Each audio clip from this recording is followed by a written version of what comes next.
name is Chelsea O'Brien, and I am a parent volunteer at Independence Elementary School. And I'm also proud to say that I'm the director and organizer of our garden club. We moved to Clarkston about 2 years ago now, and I had 3 small children at that time at Independence Elementary, and I was looking for a way to contribute. So I joined the PTO, of course, and there was an opening for the beautification committee. We would like to have our students take ownership of the place in which they learn. And also, it was nice to have a little help for me just to maintain the front gardens and the beautiful planters. As more kids came out to help me during lunch recess, we would have an after-school garden club meeting once a month. We found that this enthusiasm for growing things and seeing these plants come to fruition, perhaps even the following spring when they come back to school, really made us as a club decide that perhaps it's time as a school to look at creating a space for a vegetable garden, a space for an herb garden, a space that could expand this idea of an outdoor classroom. We also found that our teaching staff and our administration was approaching us with some of their ideas that had been percolating over time. We're trying to find ways to really feed the kids' interest, because of course, if we're not having fun gardening, if it's not something that the kids look forward to, it's not something they're invested in. I'm excited to have the opportunity to talk about Chelsea O'Brien. She started our garden club here at Independence Elementary, but it wasn't just Chelsea and a few parents and a couple kids. Chelsea turned it over to the children and let them take ownership over an incredible adventure as we create a learning garden in our back courtyard and provide all kinds of things around our school, whether it's the displays out in front or in back or out on the playground, some of the flowers that the children have planted. But these children get involved because Chelsea gives them the permission to be involved. They dig, they construct, they're actively involved on a daily basis.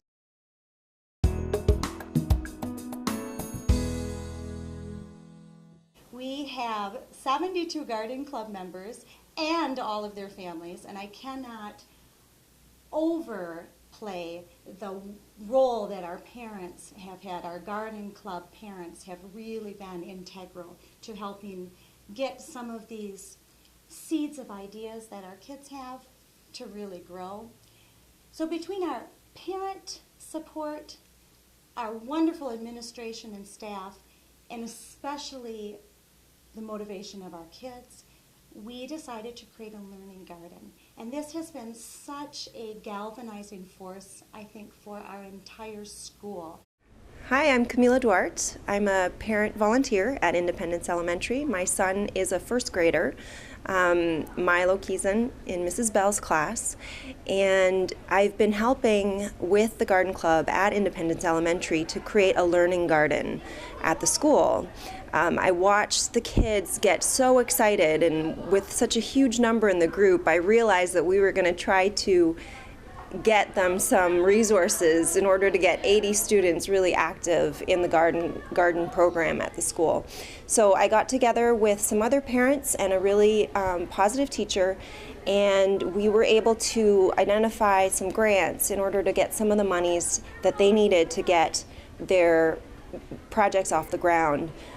So far we've raised about half of what our budget is. We had a very generous anonymous donor that was able to give us a lot of the infrastructure that we needed, like pathways and an arbor for fencing. We also got a really generous grant from the Farm and Garden Club, $700, and they've identified certain things that we really need, like topsoil and compost and the plants themselves that the kids will have to plant. So the kids sat down in the courtyard, which was just a grass plot, and they started identifying the plants that they were the most excited about and started drawing the layout of the garden. And we realized, of course, that we needed to get some money to get the wood together for the raised beds and to make their project a reality. And it's been so much fun watching them get excited as we get some of these materials in at the school, them being able to get out there with their dads and use the power tools and create these raised beds. It's been, the look on their faces watching them put it together has been an incredible experience. So when we were looking at, we were designing our learning garden, all of our kids were able to contribute their ideas, of course. This is their garden. Some of the boys wanted to plant carrots. Other kids wanted to do red peppers. We wanted the pizza garden for Mrs. Lambert, our PE teacher. We did an animal garden for Mr. Lamb with spiderwort and toad lily and bear's breeches. But one of the things that really resonated with our school community was the tulip garden that a group of girls really felt we needed to plant for a teacher who had passed away, Mrs. Schulte, and had contributed so much to our school. So we planted many, many, many pink tulips that we are all keeping our fingers crossed will come up in the spring. Hi there, my name is Jessica Sorensen. I'm a 4th grade teacher here at Independence Elementary and a garden club volunteer. And I couldn't be more pleased and proud of our garden club members and Mrs. O'Brien, who has led this entire project. The Learning Garden has come so far since the idea first came about. The kids have such ownership over it and are so genuinely excited to transform this once blank area in our courtyard to making it beautiful and meaningful and usable by all of our students here at Independence. So we are just bursting with excitement.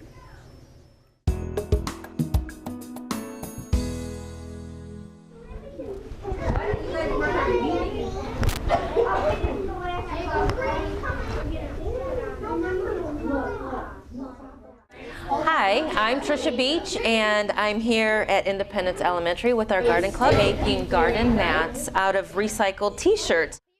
So what we're doing is we're cutting the old t-shirts that we had donated to the school into long strips, and we then weave these strips of t-shirt through the hula hoops, and eventually with all the different pieces of t-shirt we get done, we will have a mat that the kids can take out and use to sit in the garden and read, do their math, poetry, whatever they like to do, just something that's their own little spot.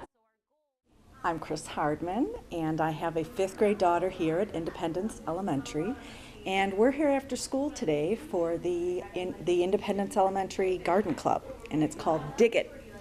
And what the kids are doing today is they are doing tie-dye shirts.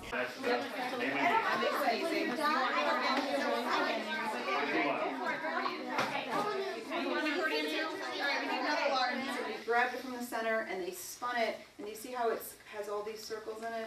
This one right here is going to end up looking like that. And then we bind it together, and we're going to dip it in, squeeze it, dip it in again, and then we can hold it over that. This is a totally student-directed opportunity, and let me tell you, I love it. My daughter loves it. It's 5th graders on to the youngest kids.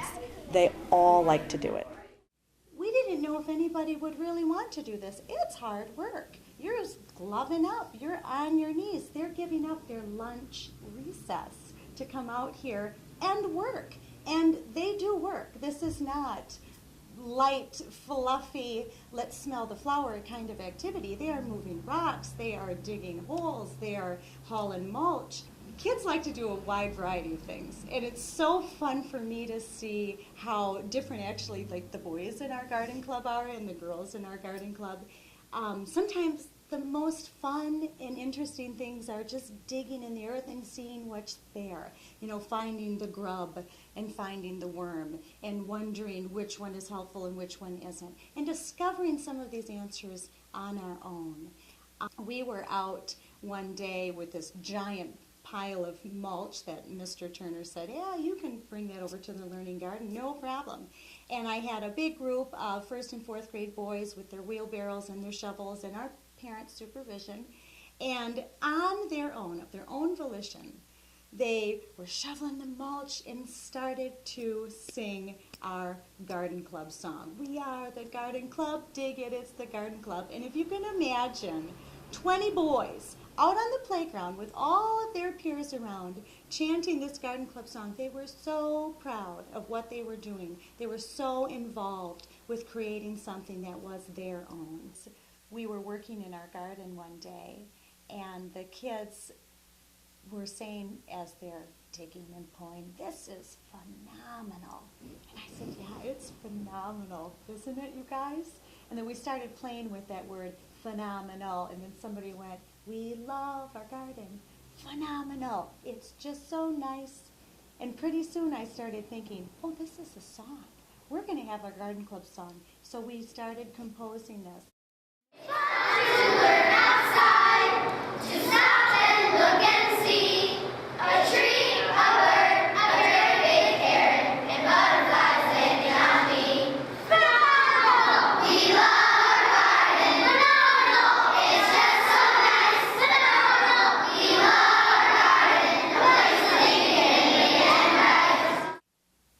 Perhaps this speaks to how this kind of outdoor education, this kind of hands-on experiential learning is something that kids thrive on.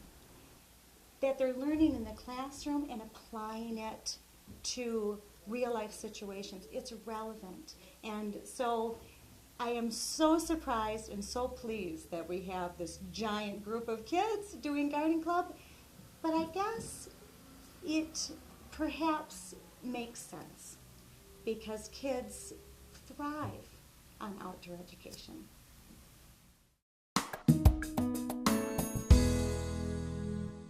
My hopes are their hopes. We have short-term goals of creating our learning garden. We have a lot of work still to do. We'd really like to create an enclosed space that the entire school could use for outdoor education. Other short-term goals are to establish our Green Stools certification. Our garden club is spearheading our school certification. We're already doing so much at Independence Elementary with recycling. We have a relationship now with a Girl Scout troop, and we're going to be doing some bluebird habitat. We're trying to establish a monarch butterfly way station, and all of these things are going to help us with our Green School certification. Long-term goals, the sky's the limit, right? All of our best ideas are our kids' ideas. I wonder, actually, what our long-term goals are going to be, because I think our kids are going to have some magnificent creative idea that hasn't even come to me.